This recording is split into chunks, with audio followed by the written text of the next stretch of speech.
Hi అండి, welcome back to our channel. So చాలామంది ఈ మధ్యకాలంలో ఏమడుగుతున్నారంటే మెయిల్ చేసి మరి చాలామంది అంటే ఇంతకుముందు వాళ్ళు మెయిల్ చేసిన వాళ్ళే అనమాట. సో వాళ్ళు ఏమడుగుతున్నారంటే అంటే మెయిల్ చేయని తెలుస్తుంది కదా. సో అక్క వై యూ స్టార్టెడ్ దిస్ అంటే ఇనిషియేషన్స్ అన్నీ ఎందుకు అక్క? సరే ఒక క్లాస్ ఒకటే సబ్జెక్ట్ చెప్తానని అనుకున్నా కానీ కంప్లీట్గా మరి సబ్జెక్ట్ సిరీస్ అంతా స్టార్ట్ చేశారు మీరు. ఎందుకు అక్క అసలు ఇవన్నీ? మీరు అంటే ఆల్రెడీ మీరు అంత మంచి స్కోర్ సాధించినప్పుడు గ్రూప్ 1 మెయిన్స్లో నెక్స్ట్ టైం కొంచెం టెస్ట్ సిరీస్ అట్లా కొంచెం ప్రాక్టీస్ చేయండి. కొంచెం ఇంకా కొంచెం మీ అంటే ఆన్సర్ రైటింగ్లో కొంచెం కాన్సన్ట్రేట్ చేస్తే డెఫినెట్లీ యూల్ స్కోర్ మంచి ర్యాంక్ వస్తుంది, మంచి మార్క్స్ వస్తాయి మీకు అని చెప్పేసి అన్నారనమాట. సో వాళ్ళ అంటే అసలు ఈ క్లాసెస్ ఎందుకు అని నన్ను క్వశ్చన్ చేసిన వాళ్ళందరికీ అయితే నేను చెప్తున్నానండి. యాక్చువల్లీ నాకు ఇప్పటి వరకు నేను గ్రూప్ 1 మెయిన్స్ అప్పుడు నిజంగా చాలామంది యూట్యూబ్ వల్ల డిస్టర్బ్ అయ్యారు అని చెప్పేసి అన్నప్పటికీ కూడా నేను అసలు మాటను అసలు యాక్సెప్ట్ చేయను. సో మొత్తానికి నేను మంచి మార్క్సే వచ్చినాయి, మంచి స్కోరే వచ్చిందని చెప్పేసి నేను అనుకుంటాను. కానీ కంప్లీట్ ఈ 3 years అండ్ ఈ నోటిఫికేషన్ ఈ ఎగ్జామ్స్ అనేటువంటిది నాకు ఆఫ్టర్ మ్యారేజ్ 2 kids తర్వాత రావడం అనేటువంటిది నాకైతే కొంచెం మైనస్ అయింది టు బీ ఫ్రాంక్. అంటే ఇది చాలామంది బయటకు వచ్చి చెప్పరు, కాకపోతే నేను చెప్తున్నాను. అంటే నాకంటే ఎక్కువ ఇప్పుడు ఈ 3 పిల్లల తల్లులు కూడా గ్రూప్ 1 ర్యాంక్ అయితే సాధించారు. బట్ మేబీ వాళ్ళ సిచ్యువేషన్ అనేటువంటి డిఫరెంట్. అండ్ కొంతమందికి ఏంటిదంటే వాళ్ళ ఫేట్లో కూడా రాసి పెట్టి ఉండాలండి. ఇది చాలామంది యాక్సెప్ట్ చేయరు, వాళ్ళ ఫేట్లో కూడా రాసి పెట్టి ఉండాలి. అండ్ ఇంకా కొంతమంది ఏంటిదంటే గ్రూప్ 1 ఒక్కటే అచీవ్ చేయాలి అని చెప్పేసి కూర్చునే వాళ్ళు ఉంటారు. అండ్ ఇంకో కొంతమంది ఏంటిదంటే మనము ఒక సర్టెన్ పీరియడ్ వరకు మనం ట్రై చేద్దాం, ఇక్కడ వరకు అంటే ఇన్ కేసు వచ్చింది, లేదంటే మనం నార్మల్గా మనం మిగతా ఏమైనా చెప్పుకుందాము, మిగతా ఏమైనా ఆల్టర్నేట్ చూసుకుందాం అని చెప్పేసి అనుకునే వాళ్ళు ఉంటారనమాట. సో నేను కూడా అంతే. ఒకప్పటి వరకు నేను ఏంటిదంటే లైఫ్ అంటే కంప్లీట్ ఎగ్జామ్స్ లేదంటే అంటే అప్పటి వరకు నా మైండ్ సెట్ ఎందుకు అట్లా మారిందంటే స్కూల్లో టాపర్, ఇంటర్లో టాపర్, బీటెక్లో టాపర్, డిగ్రీలో అంటే పీజీలో టాపర్, నెక్స్ట్ మంచి సాఫ్ట్వేర్ జాబ్. సో ఇవన్నీ వచ్చేసరికి సక్సెస్ అని ఏడికి పోయినా కూడా every time what ever the exam I right నాకు సక్సెస్ అవ్వాలి. ఆ ఎగ్జామ్ నేను రాకపోతే మళ్ళీ అప్లై చేయాలి. అట్లా ఎన్ని బ్యాంక్ ఎగ్జామ్స్ రాశాను, ఇస్రో ఎగ్జామ్ రాశాను, జెన్కో ఎగ్జామ్ రాశాను, పోస్ట్ ఆఫీస్ ఎగ్జామ్లు రాశాను, ఇంకా చాలా ఎగ్జామ్స్. అప్పుడు పడ్డ ప్రతి ఎగ్జామ్ అప్పుడు అదేంటిది మన వాటర్ బోర్డు ఇప్పటికీ అప్పుడప్పుడు చెప్తా ఉంటాయి, HMWS అదే వస్తూ ఉంటుంది. సో అప్పట్లో పంచాయతీ సెక్రటరీ ఇవన్నీ రాశాను అనమాట. ఎవ్రీ టైం ఎగ్జామ్ రాసినప్పుడల్లా సక్సెస్ అవ్వాలి, మార్క్స్ రాకపోతే డైజెస్ట్ అయ్యేది కాదు. సో ఇట్లా ఉన్న నాకు గ్రూప్ 1 కూడా ఏంటిదంటే గ్రూప్ 1 నిజంగా చాలా నేర్పించింది. మనము యూపీఎస్సీ కానీ గ్రూప్ 1 కానీ ప్రిపేర్ అయినప్పుడు నిజంగా చాలా నేర్చుకుంటాం తెలుసా. ఇప్పుడు ఎవరైనా మెయిన్స్ దాకా వెళ్ళిన వాళ్ళకి అది అర్థమవుతుందండి, చాలా నేర్చుకుంటాము. అండ్ నాకేంటిదంటే ఈ 3 yearsలో చాలామంది ఇప్పుడు మళ్ళీ మీరు ట్రై చేయండి వస్తుంది అని అంటా ఉంటే నేను ఏంటిదంటే దాన్ని యాక్సెప్ట్ చేయలేకపోతున్నాను అనమాట. ఇన్ కేస్ నెక్స్ట్ టైం కూడా నేను మళ్ళీ ఇంత ఎఫర్ట్స్ పెడితే వస్తుంది, కాకపోతే నా హెల్త్ అయితే 0 అయిపోతుందండి టు బీ ఫ్రాంక్. నమ్మినా నమ్మకపోయినా హెల్త్ జాగ్రత్తగా చూసుకొని చదవండి అని చెప్పేసి అంటారు కావచ్చు. నా మెయిన్ ఏం అది కాదు. ఇప్పుడు మారిపోయింది నాది. ఏంటిదంటే ఎక్కడి వరకు ట్రై చేయాలో అక్కడి వరకు ట్రై చేద్దాము. ఆఫ్టర్ దట్ మనకి లైఫ్ చాలా ఉంది మనకి. సో ఇంకా life is not about exams, success, failures, rank, job ఇదంతా కాదు కదండి. లైఫ్ అంటే మనకు రెస్పాన్సిబిలిటీస్ అనేటువంటిది ఇయర్ పెరుగుతున్న కొద్దీ ఉంటుంది. సో నాకు నా సైడ్ నుంచి రిగ్రెట్ అనేటువంటిది ఫీల్ అవ్వకుండా ఉండాలి అని చెప్పేసి నేను యూపీఎస్సీ అటెంప్ట్స్ ఇచ్చాను. కానీ నాకు అప్పుడు పిల్లలు చాలా చిన్న పిల్లలు, అప్పుడు నేను అంతకంటే స్ట్రెయిన్ ఎక్కువ అవ్వలేకపోయాను కాబట్టి అవి నాకు క్లియర్ కాలేదు ప్రిలిమ్స్ ఒక్కటి కూడా. కానీ గ్రూప్ 1 అనేటువంటిది ఫస్ట్ టైం క్లియర్ కాలేదు, సెకండ్ టైం మంచిగా రాసిన, థర్డ్ టైం క్లియర్ అయింది, మెయిన్స్ కూడా రాసాను, మంచి స్కోర్ వచ్చింది. సో ఇంకా దాని తర్వాత ఈ ప్రాసెస్ 3 years అవ్వడం వల్ల నాకు మెంటల్గా నేను ఫిక్స్ అయిపోయాను, ఇంకా నేను నెక్స్ట్ స్ట్రెచ్ అవ్వలేను. సో మరి ఇప్పటి వరకు ఉన్న నాలెడ్జ్ అనేటువంటిది ఏం చేయాలి అని చెప్పేసి నాకు అనిపించినప్పుడు టు బీ ఫ్రాంక్ మా ఇంట్లో నేను నెక్స్ట్ టైం కూడా మళ్ళీ ఇంత స్ట్రెస్ అవుతా అంటే వాళ్ళు నన్ను ఒప్పుకోరు. సో నేనేమనుకున్నానంటే ఈ మన నాలెడ్జ్ అనేటువంటిది ఎందుకు వేస్ట్ అయిపోవడం, ఇంత మంచి నోట్స్ రాసుకున్నాం కదా కోచింగ్లో. నాతో పాటు జాయిన్ అయిన వాళ్ళలో చాలామంది నోట్స్ రాసుకోలేదంట.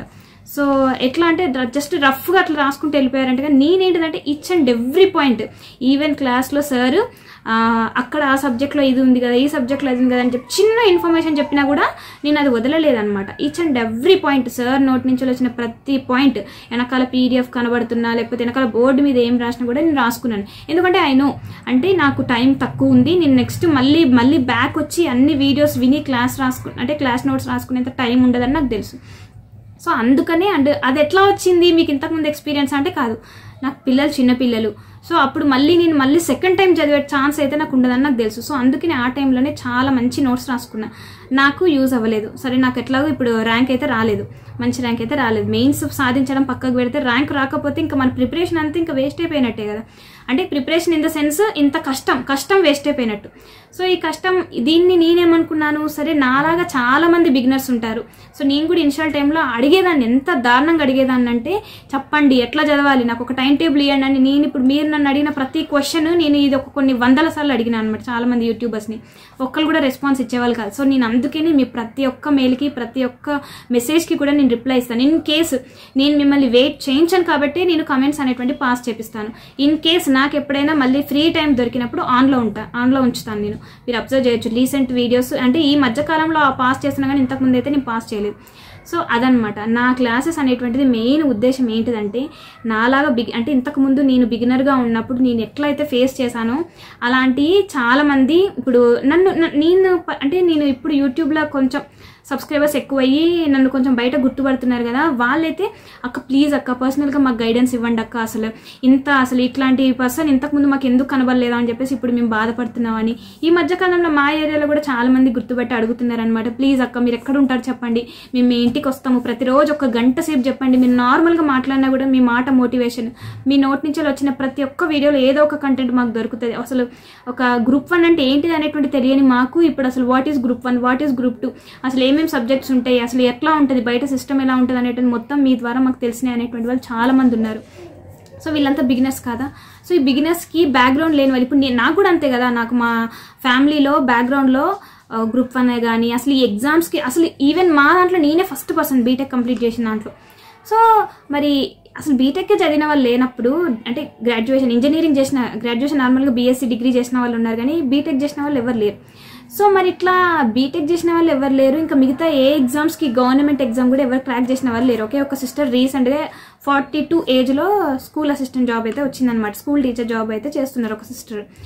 సో ఇంకా ఇట్లా ఎవరికైనా నా సర్కిల్ ఎవరు లేరు. సో ఇట్లా నాలాంటి వాళ్ళు ఎంతో మంది ఉంటుంటారు కదా. సో అట్లీస్ట్ వాళ్ళకైనా మన క్లాస్ నోట్స్, నా నాలెడ్జ్ అనేటువంటిది యూజ్ అవ్వాలి. ఇన్ కేస్ హెల్త్ ఇష్యూ అనేటువంటిది నాకు సెట్ అవ్వకపోతే రాయను, మ్యాక్సిమం నేను రాయడానికి ట్రై చేస్తాను గ్రూప్ 1. చాలామంది అడిగారు కదా మీరు రాస్తారా రాయరా అంటే, అది కూడా డిపెండ్స్ ఆన్ కంప్లీట్గా ఒక మ్యారేజ్ అయిన వ్యక్తికి ఆ టైంలో మనకి ఇంట్లో ఎలాంటి ఈవెంట్స్ ఉండకూడదు, పిల్లలకి హెల్త్ కూడా సెట్ అయి ఉండాలి. ఇన్ కేస్ ఆ టైంలో కనుక నేను ఒకనొక టైంలో అంటే యూపీఎస్సీ కాదండి, ఒక ఎగ్జామ్ అయితే నేను వదిలేసాను, నేను రాయలేదు.